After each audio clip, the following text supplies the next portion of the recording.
What's good, everybody? It's your man Big Dom coming live and at you with another True Players Podcast episode, hitting you with the in-your-face, unedited, straight, blunt talk about sports, finances, relationships, current events, and many other topics along the way. Check out my next episode.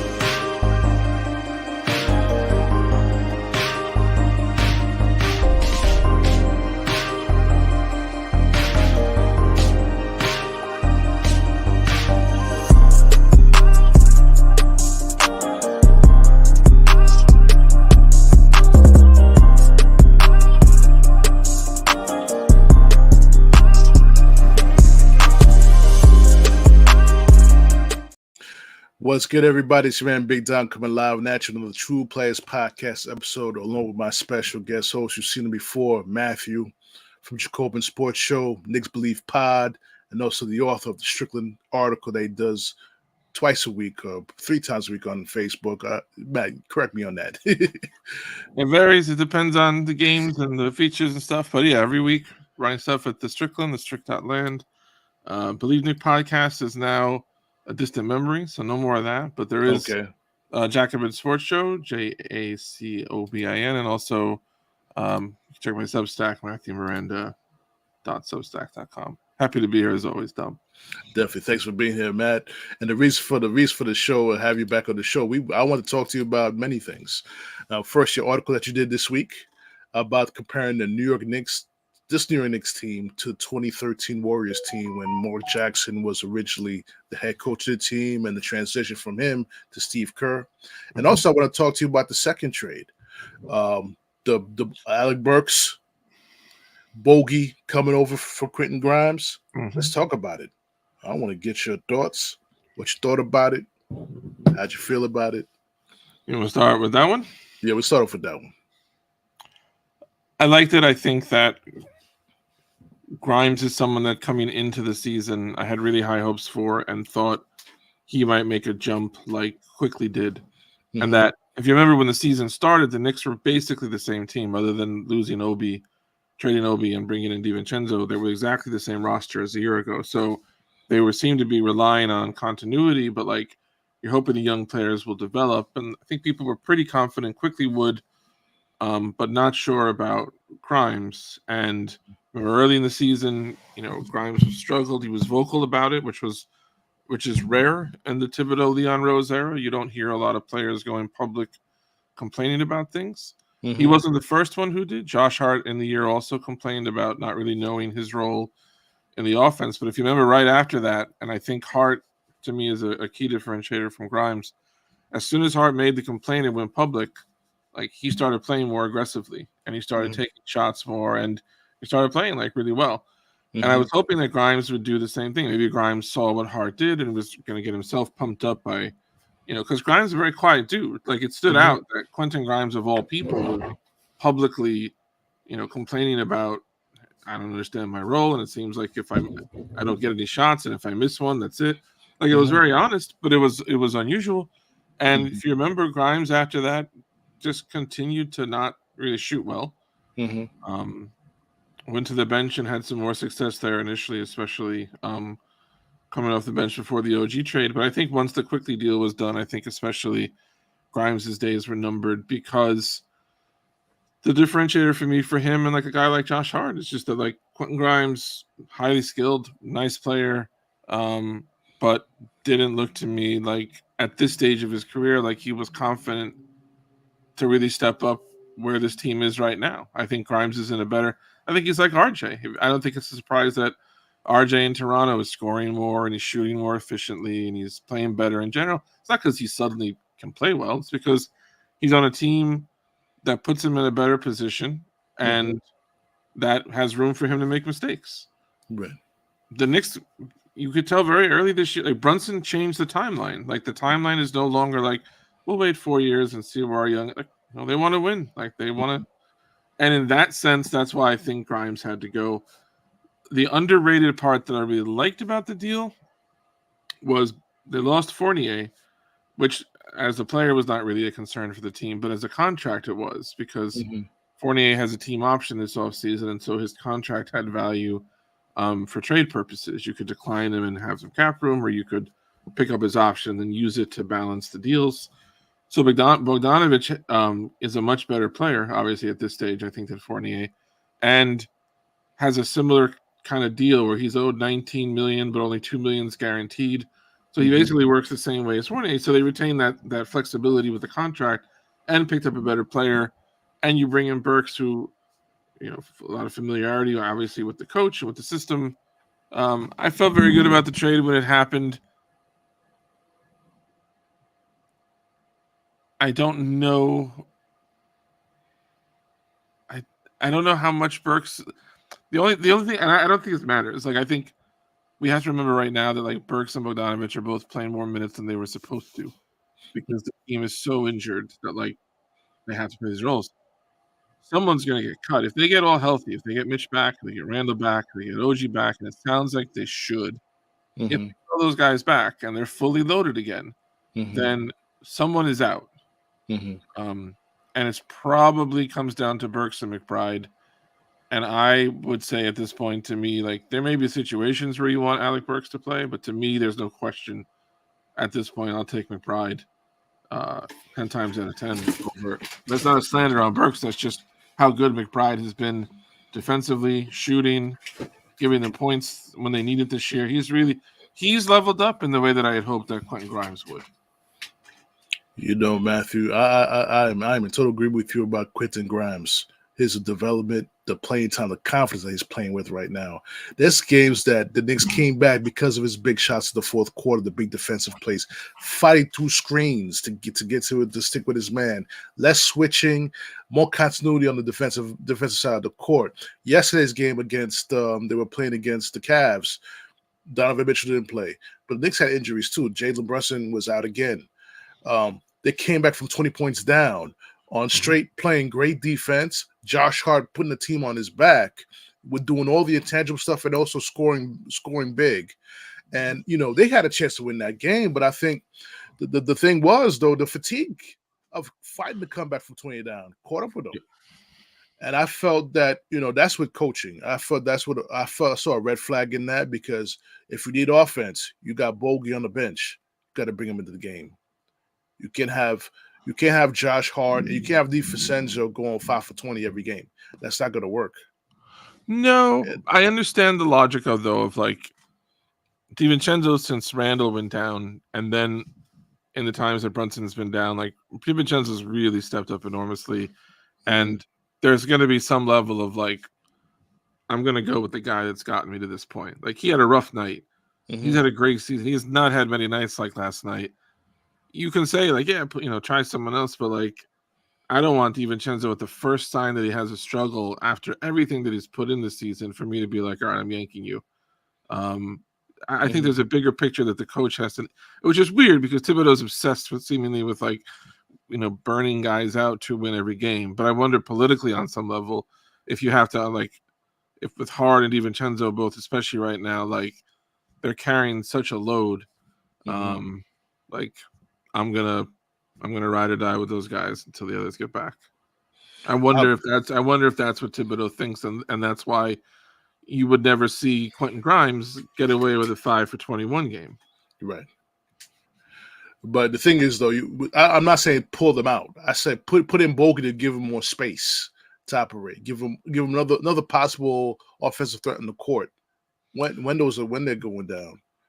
Yeah, the only problem the thing against Atlanta last night, the issue is if they play Capella 5 and Jalen Johnson 4, like Bogdanovic is not physically, you don't want him handling Jalen Johnson the whole game. You've got to have, this is the problem with them being that shorthanded. Like, you don't have, Hartenstein, thankfully, is like now starting to get minutes back, but like he's just starting to get over 20 minutes a game. Achua had a nice night, but like, you can't certain matchup wise, Bogey's going to struggle playing 4, but at least I think you have the flexibility. You didn't have that before. They got bigger with the trade. Right. Getting Bogdanovic and Burks, they definitely got bigger. My bad, guys. They're playing against Atlanta. Sorry, guys. Well, you brought up, but it's funny. Your Good win. description was right. It was the same thing. Cleveland, they fell behind. You were right. Mhm. That's the game Brunson got hurt. They fell behind by like 20. They came back and won. Last night, they fell behind by like 16. They came back. Mhm. They almost won. Mhm. And they just couldn't hit. Bogdanovic especially had a lot of big three-point opportunities in the fourth. It just couldn't get it to go down. Right. But I wanted to ask you about Grimes specifically. Mhm. Would you have right now this season? Would you have wanted to keep Grimes?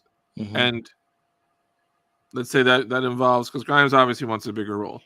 Would you Mhm. have wanted to keep Grimes and give him an extra like 3-4 shots a night at the expense of Brunson and Randall taking those shots? That's a very good question. And I must say, granted the trade, I like the trade of with him being traded.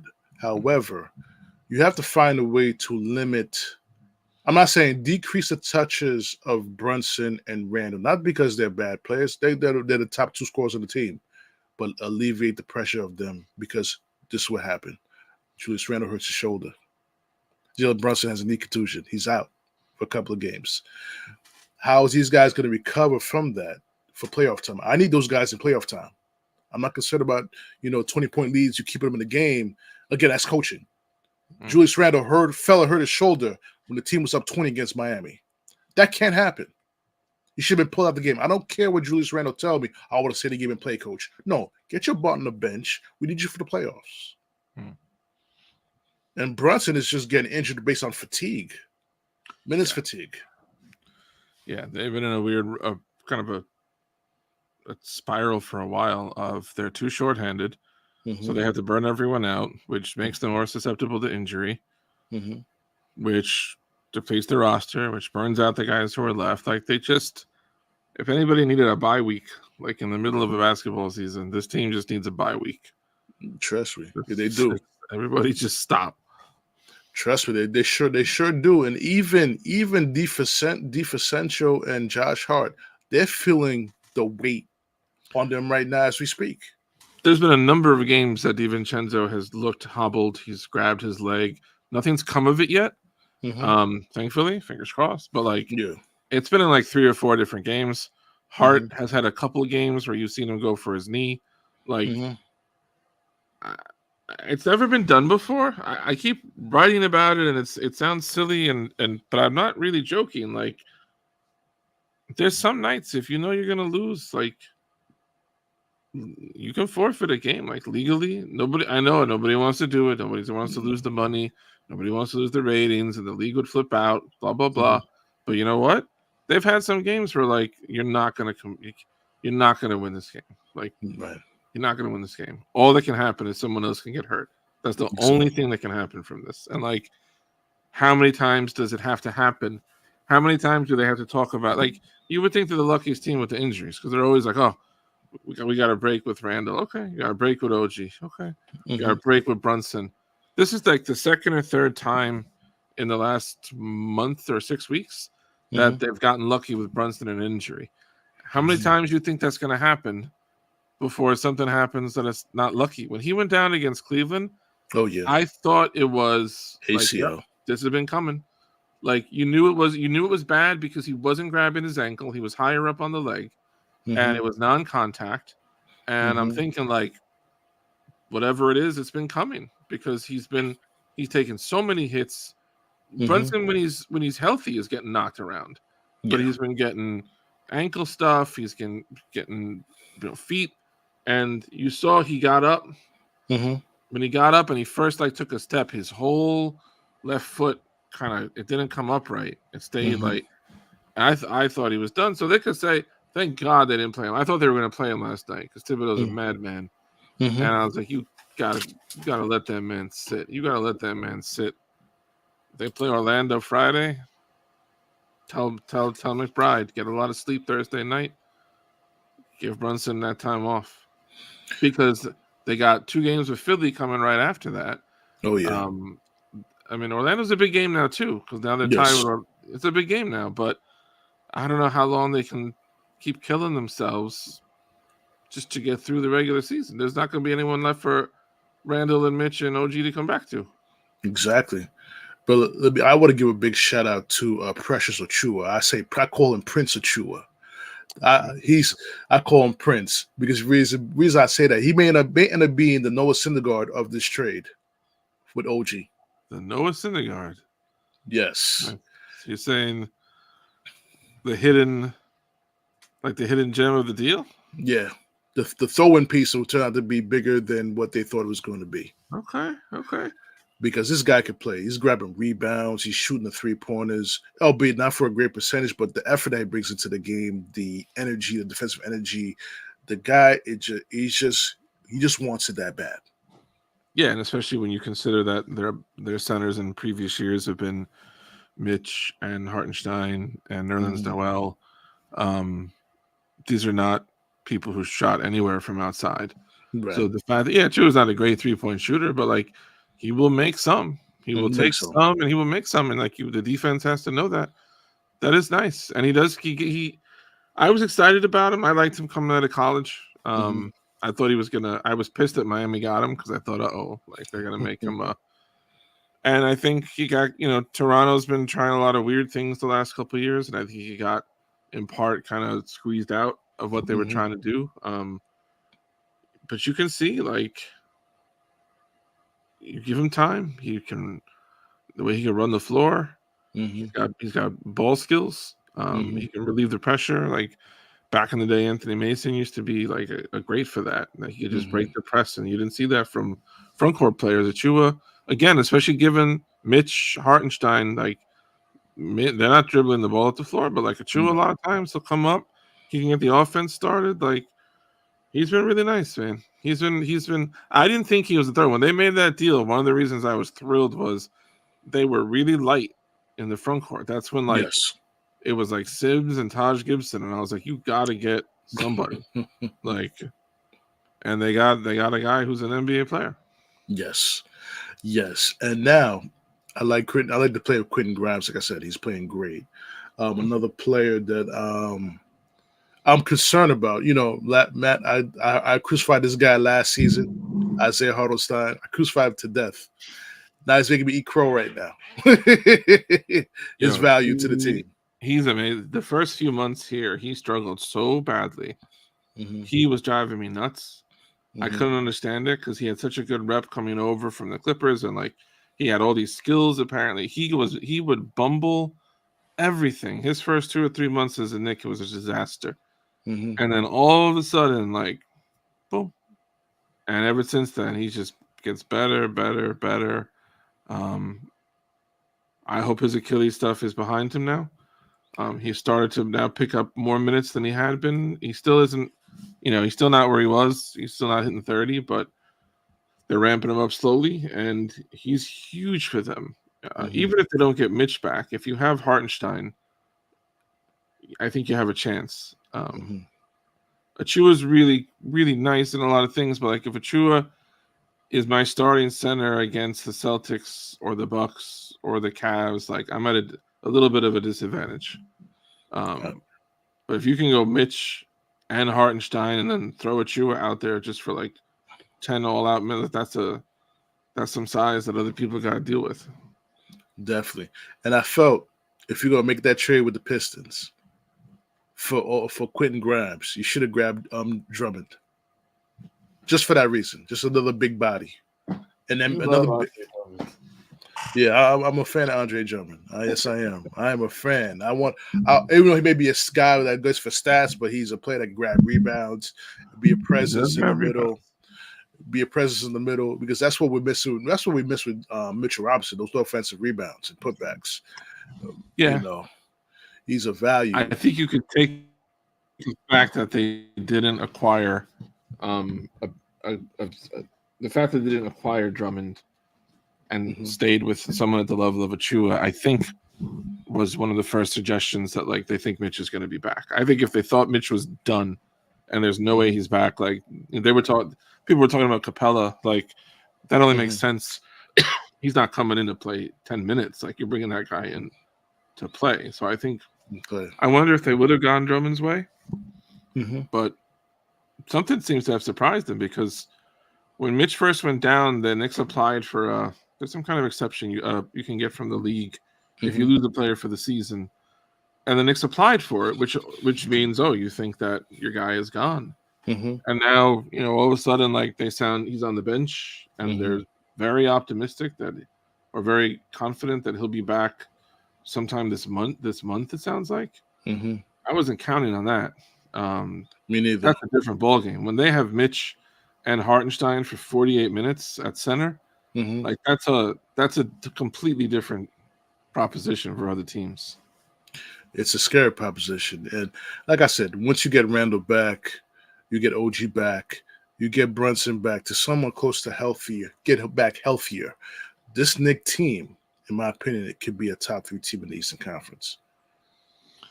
You know what I'm saying? So we poses a threat to Boston, poses a threat to Milwaukee.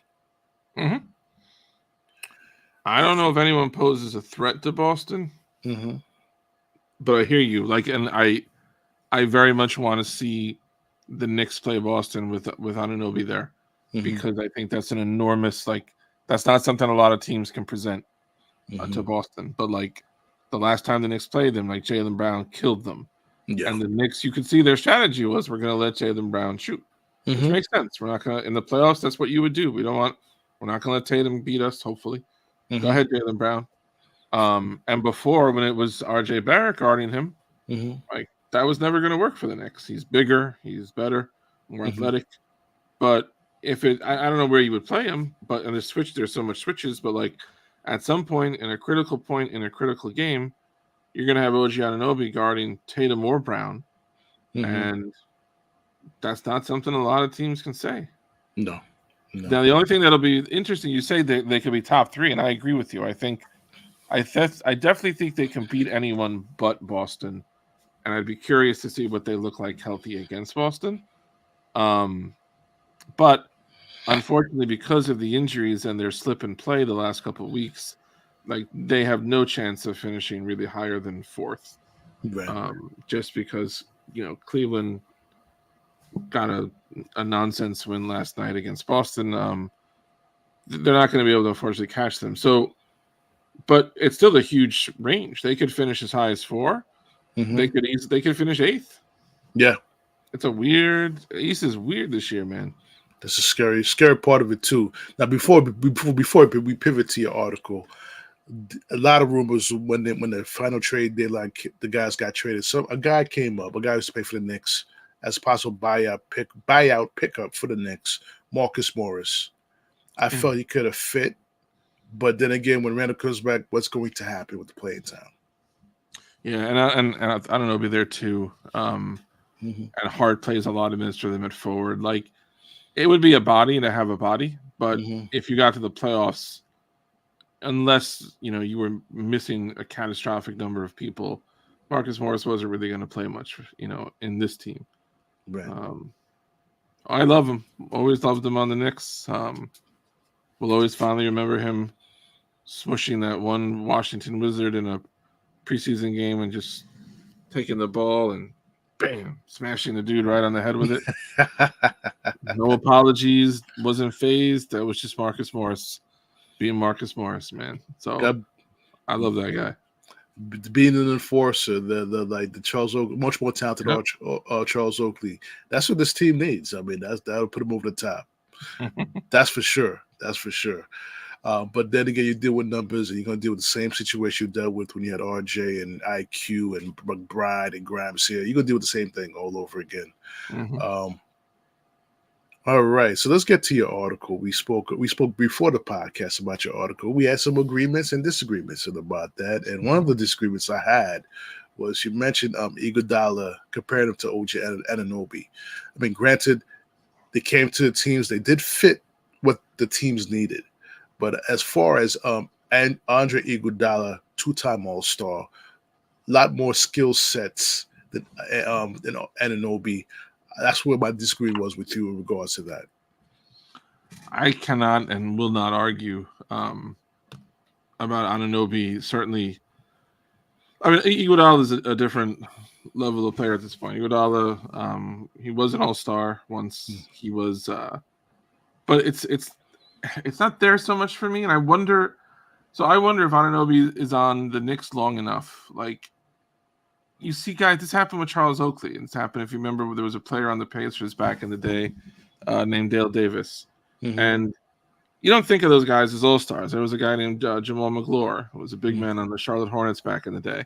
They were all all-stars, like once. Like, could OG be an all-star once? I think he could. If the Knicks were good, if the Knicks became like a 60-win team and every year they're really good, like, I could see one year coaches being like, let's recognize that guy because he plays defense and he does. So I think OG, but like, you would still bet against OG having the career that Iguodala did. Like, Iguodala was a Finals MVP. Like, Vegas is not giving you good odds that anybody on the Knicks is going to be a Finals MVP right now, much less OG Anunoby. And offensively, you know, Iguodala, we talked about this a little bit earlier. Like, he was a much better ball handler, much more dynamic athlete. Not a better shooter, but a better creator, you know, for himself and for others.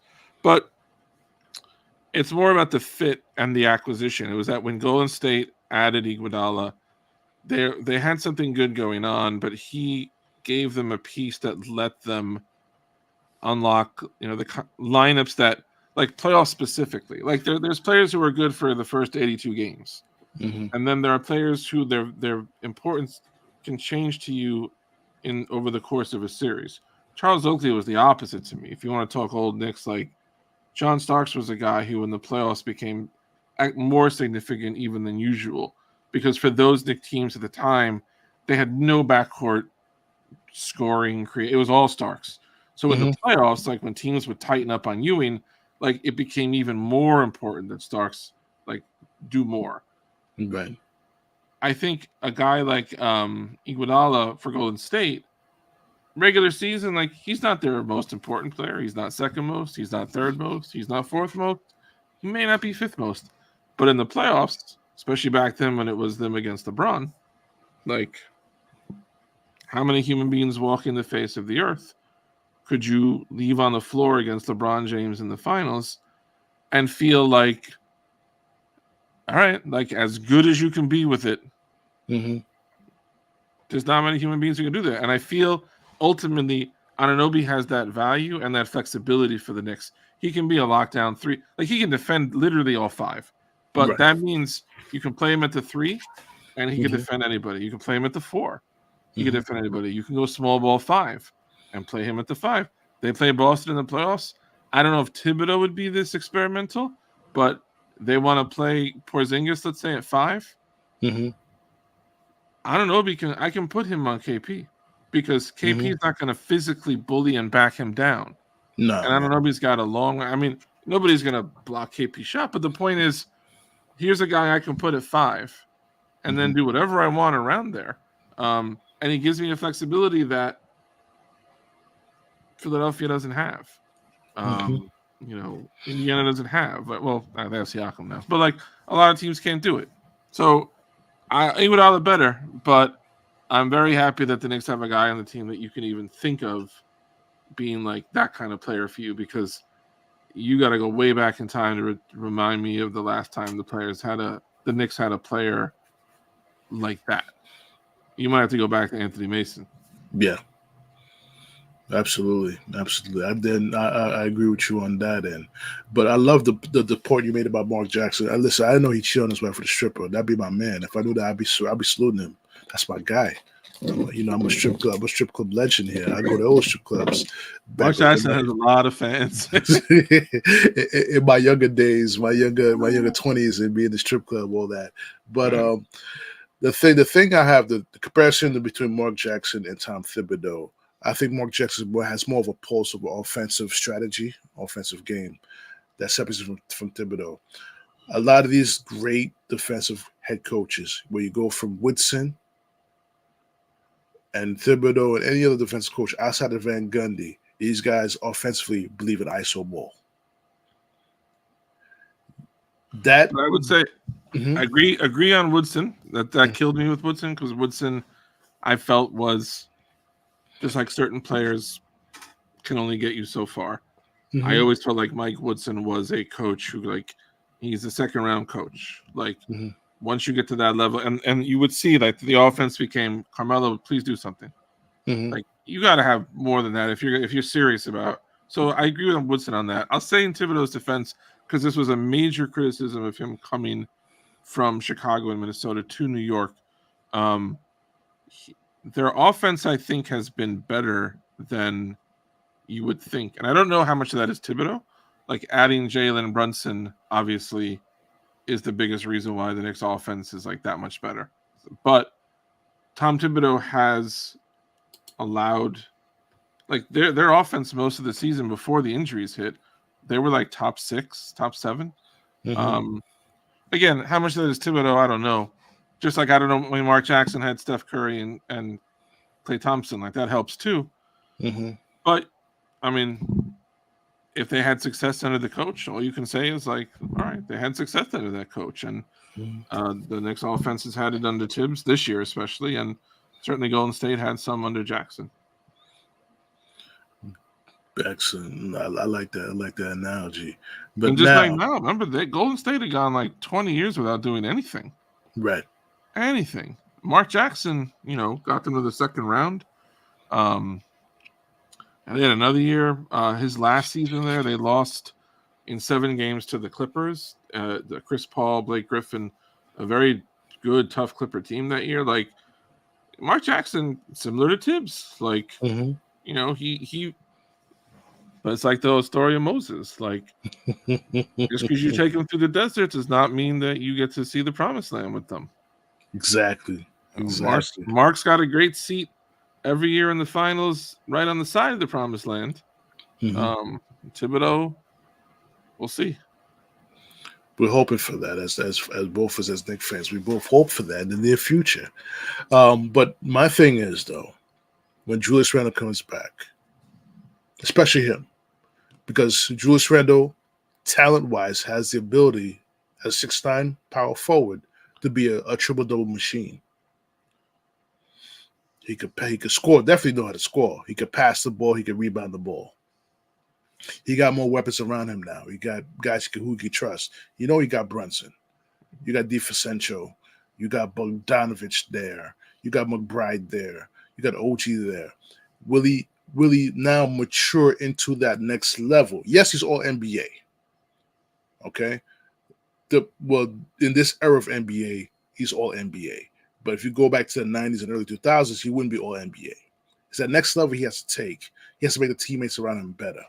And I believe he has the ability to do it, but does he have the mindset to do it? What's your thoughts on that?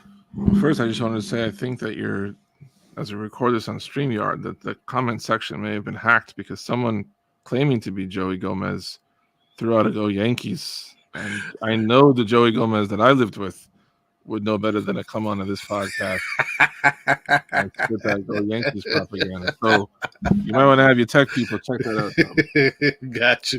That is Joey Go. That's Joey G. He did let me know on the side. That is Love you, Joey, but you might have started a little early tonight. You should have started a little bit later.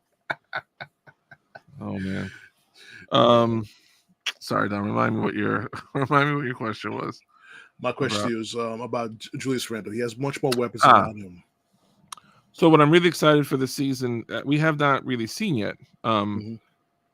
Randle's, the first time he made the playoffs with the Knicks, it was a disaster. But like the whole team was everybody was a disaster in that series. The Knicks were not. They were completely overrun by Atlanta. Last year, I'll say this till I'm blue in the face. He hurt his ankle badly late in the season. He came back earlier than he would have normally because it was the playoffs and he wanted to be back for the playoffs. He hurt the ankle again, and he spent the whole playoffs matched up with Evan Mobley and Bam Adebayo. So I feel like just get that man to the first playoff game healthy. And I think when you see him on a good team that is not overmatched like they were a couple years ago, all Atlanta's had to do basically a couple years ago is be like, all right, we are throwing everything at Randle. They don't have an answer. And they didn't. And last year, the man could barely move his foot. But if he's healthy this year, and they got Mitch, and they got OG, they got Brunt, they got Hartenstein, I think you will see that like he, and I got crap saying this once on Twitter, but like truth is truth, whether you are ignorant or not. Patrick Ewing is unquestionably like the greatest Knick I've ever seen, probably the greatest Knick of all time. The truth is, Patrick Ewing's first 3 playoff series as a Knick were not great. Like, we're not legendary. It was Ewing's 4th series. It was in 1990 when they played the Celtics in the first round. That was his 4th series, and that's when Patrick Ewing arrived as like a playoff force. The next series that Randall plays will be his 4th playoff series. I'm willing to sit back and wait and see. Let's see how he looks in number 4. I'm not that worried about the first 3. I think get him there, get him healthy. With Brunson, with everyone else they have there, I think you will see like a revelation kind of player. I hope so. We all hope so, because if it doesn't happen, that's a big question of something got to be thinking about. Then you got to look for two players to fill those holes, because Brunson's going to be there. Brunson's going to be there hand and foot. And like I said, we got 1 month left, but I hope all these guys come back within the month, because by playoff time, we need these guys in midseason form again. And I think you've seen enough from the Knicks. I feel like that. I'm not worried about seeding. Like, the Knicks are good enough. If the Knicks get in, let's say it's the 7 seed, you think the Bucks want to see the Knicks in the first round if they're healthy? No. Or you think the Celtics would want to see, like, you think of a first round, you think of like a low seed, you're thinking of the Bulls, you're thinking of the Hawks, you're not thinking of a healthy Knick team. So I don't think it matters where they finish. I think it would have, like, if last year hadn't happened, I think it would have mattered, because then you'd be a team that, like, you haven't done anything together. Like, you got to just succeed as much as you can. This team already has some sense of what it can do. They saw this year, like, more of what they can do. Just get healthy. Don't worry about anything. Don't worry about wins. Don't worry about seeding. Don't worry. Just get healthy, man. Because nobody wants to see this team healthy. No, not at all. Not even the Western Conference if we get there. I hope to have that conversation with you in a couple months, Tom. Listen, me too. Knicks versus Minnesota, or Knicks versus Clippers. That'll be a very sexy series. Knicks versus Clippers. Get some nice ratings for that series. Oh yeah. There might be 1 or 2 celebrities courtside if you get the Knicks in LA in the finals. Yeah, absolutely. But now, the last thing I want to mention about your article, you mentioned who would be that next player to come in to put the Knicks over the top. You mentioned Donovan Mitchell. There's also been speculation. There's a guy over there in Golden State who's not happy in Golden State, who's coming off 2 big injuries, who has his eyes on the Big Apple. And his name is Klay Thompson. I think Klay missed his shot by a year. Okay. Klay's looking for a 9-figure deal. There's nothing. I don't know how to say this. There's almost nothing Klay can bring them better than what DiVincenzo brings them. In a straight up, is Klay still a better shooter? Yeah, but it's not significant enough to make up for all the other stuff. Klay was my guy. That summer when KD was a free agent and Kyrie was a free agent, everybody wanted. I wanted Klay. He was as good a shooter as Steph. Defended like a monster. On point guards, on scoring guards, on small forwards, could lock down anyone and give you 60 points on like 8 dribbles. Like, you never see a guy like that. The injuries, unfortunately, for this team right now, with the money he's going to want, he's not going to be worth that to anybody but Golden State. I truly believe that, yeah. I love, like, he's one of those. I always wanted to see him as a Knick somehow. Mm-hmm. And he's still, he's an interesting dude. He's easy to root for. Mm-hmm. But I think I think with DiVincenzo doing what he's doing, like, just there's no room for Clay.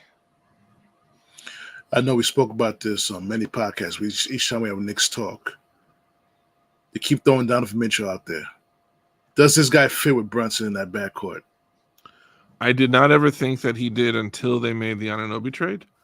Mm-hmm. But I think if you have a front court, if it's Mitch / Hartenstein, you got a big center. Randall's a big, strong 4. Anunoby's a big, strong 3.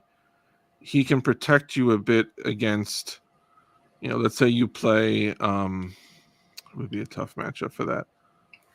Let's say you're playing against, Jesus, who has a great? You're playing the Wolves. Mm-hmm. Now, normally, if you're starting Brunson and Mitchell, then you got to have one of them guarding Anthony Edwards. You don't really want that. Mm-hmm. But I throw Anunoby out there. And now what? Minnesota's going to kill me with, like, McDaniels? No, they're not going to. They're not, like, it's not going to. The reason I think it works is that Brunson Brunson's not a pushover defensively. Like, right. He competes. He draws a ton of charges. Mitchell is not a pushover. He's had a much better season defensively this season than he's had in a while. So, like, it's not like Luka and Kyrie where just, like, Kyrie can't defend and Luka won't. Like, it's not like that. Like, these guys will fight. And with OG there, I know that, like, okay, if you got a super quick guy and I don't want my guards chasing him, OG's got a 7'2" wingspan. Go ahead. If you got a guard who's, like, really, really strong and he's gonna, like, you're worried he's gonna be backing down Brunson all night, okay, go try my forward. Try posting him up instead. I think he changes the math of what lets it work, and also because on the other end he's so unselfish, and he's so deadly, like, in the corners. It lets Mitchell and Brunson can both have really one side of the perimeter to themselves. You park OG in one corner. You give Randall, one side, weak side inside the arc, and Mitch in the dunker spot. I think OG makes a lot of things possible. Before that trade, I've been saying all along, like, I don't want Mitchell and Brunson. I don't think it makes sense. But with OG, like, it could make sense. I don't think it's the best fit. There's people I would rather add than Mitchell, but you're not going to catch me, like, weeping if the Knicks add Donovan Mitchell to their team. Neither am I. So Joey G has a question. Who's a dream Knicks player we want currently playing or upcoming? I already said his name. There are people I would kill for this. I want Luka Doncic on the Knicks at some point. I need that man on the Knicks. And I'll tell you what's funny. It's funny how the world works. When they traded Porzingis, all the talk, all the laughter, the stupid Knicks, LOL Knicks being the Knicks, Dallas got a steal. That's how you run an organization. Watch how they're going to do it now. Here comes, they got KP and Luka. That's Magic and Kareem, but even better. Watch what's going to happen. Stupid Knicks. And now not only are the Knicks doing better, not only do the Knicks have better pieces than Dallas, better caps, better everything.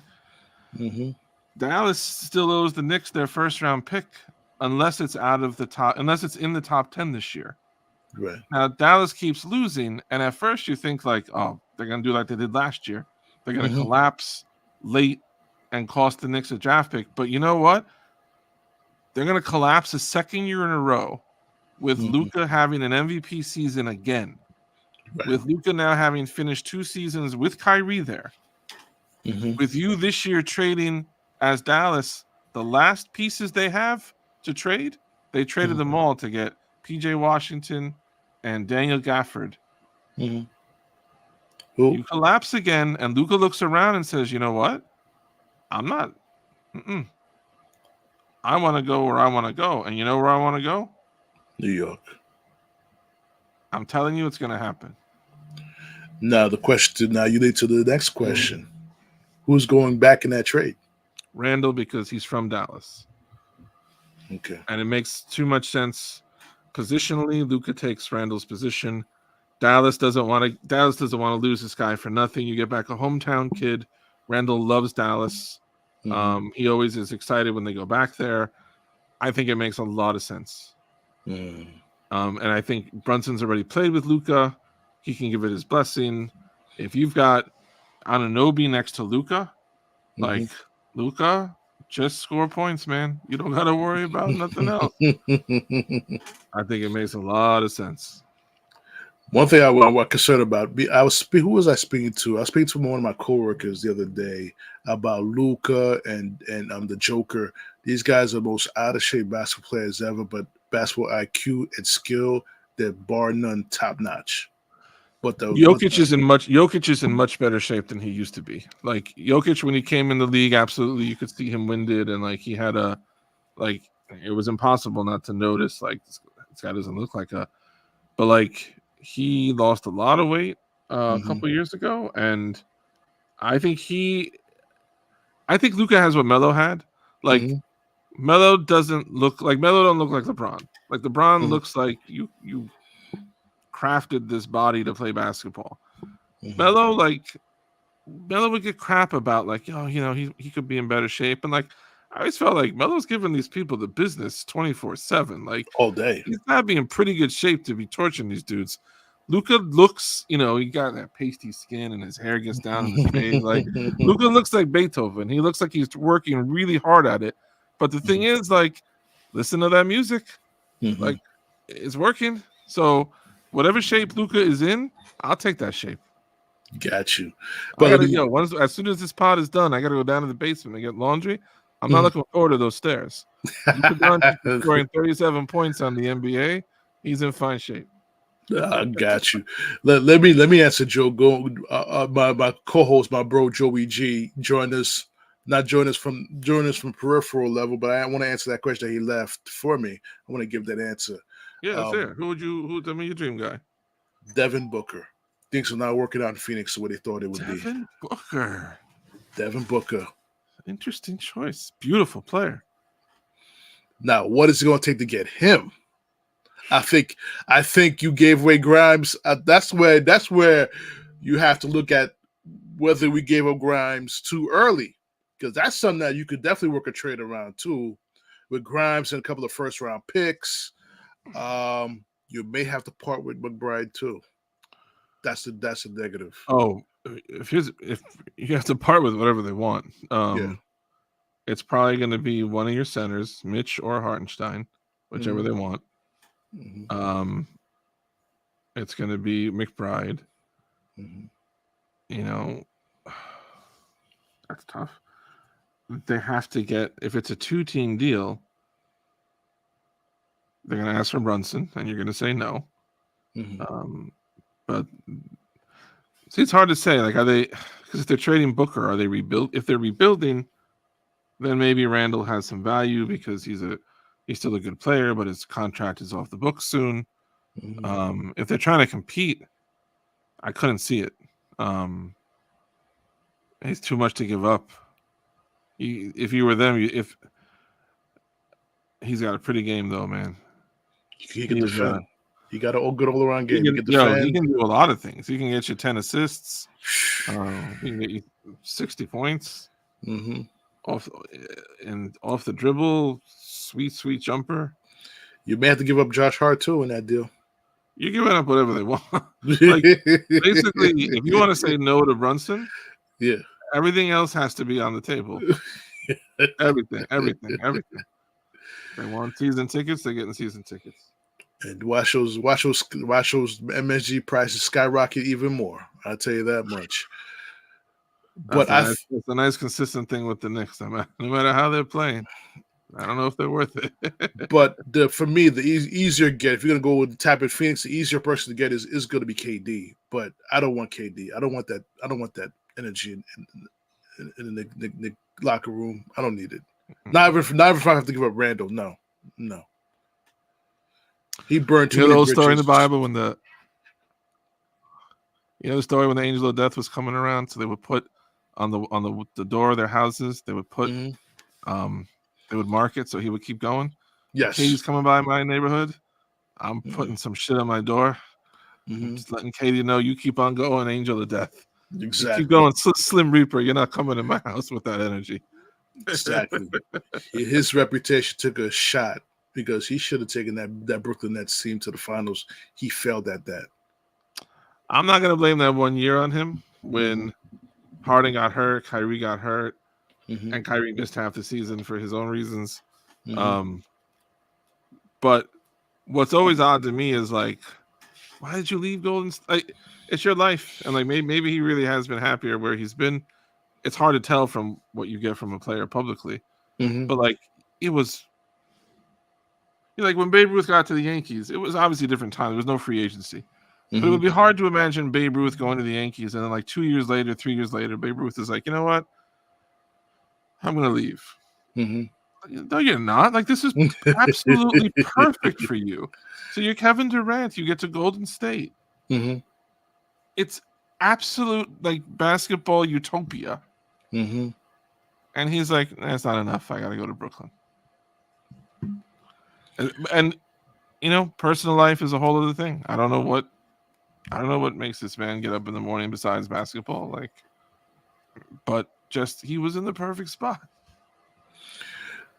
You know, so Joey mentioned the Mets, but we about to wrap up on this podcast. But I want to touch in one more thing before I let you go. I had a thought in my mind. I kind of slipped, you know, old age and shit. You know, my knees, my catcher, all those times playing catcher up until college is catching up with me too with my knees. But I did physical therapy last year because my rotator cuff. My dad from baseball has the same thing. I can't even get my shoulder. I can't even get up all the way now anymore. Oh my goodness! Listen to what happened on the Pride of Walnut Street. Exactly. Old as hell. Exactly. But definitely, I was going to say I had the thought in my mind, but I guess I got to save that. Save next time you're on the show with me. But definitely, I gotta remember what I was going to say. Right. I bet you once we talk after we close the show down, I'm gonna remember. But for now, how it works, yo. But for now, we're gonna end the podcast from here. I want to thank everybody for watching the podcast today. This podcast will be replayed tomorrow on Twitch TV, Twitter, and possibly back on Facebook once again. So once again, guys, it's been a pleasure having you guys. Love Joey G. Shout out to Joey G. Matt, we gotta do the baseball too. We gotta do the baseball episode too. Getting close. Less than a month, I think. Less than a month. So we gotta do that baseball episode. Definitely. We want to wait about 2 weeks so the Mets can lose like 2 more starters to injuries, and then we'll talk about how they're actually gonna be. Oh shit, did I say that? I'm sorry. Oh my goodness, man. just you know what, Uncle Steve, step in, slap David Stearns upside the head and say, listen, sign Jordan Montgomery and Blake Snell. To ease the Mets' minds a little bit, because you're coming off as the Wilpons right now. We don't like it. I will talk baseball with you very happily, Dom. And also, I'm gonna start the campaign to bring back Omar to the team. Bring back Omar. I need some excitement. Fan club never goes away. Listen, it's dull. It's dull. The manager's dull. The whole organization is dull. It's boring. Yeah, David Stearns has been there 5 minutes. You gotta give him. He hasn't had a chance to do something yet. He wants to trade. Freaking Pete Alonso. Come on, man, quit it. We'll see what happens with Pete. I don't know that I have hope they might keep Pete. Me too. I hope so. They better. Well, all Pete's got to do is go hit 50 home runs and make it very easy for Steve to write a big check. There you go. So, like I said, I want to thank Matthew to join us on the show from Jacobin Sports Show and the author of Strickland. It's your man, Big Dom. We're going to sign off on this podcast. Peace and love to everybody. Fans of the True Players Podcast. Tell your friends about us. Share the podcast. Tell them to subscribe to the YouTube channel. We love you guys. It's your man, Big Dom. Peace, everybody. We're going to sign off on this. Peace. Have a blessed night. What's good, everybody? It's your man, Big Dom. Come on.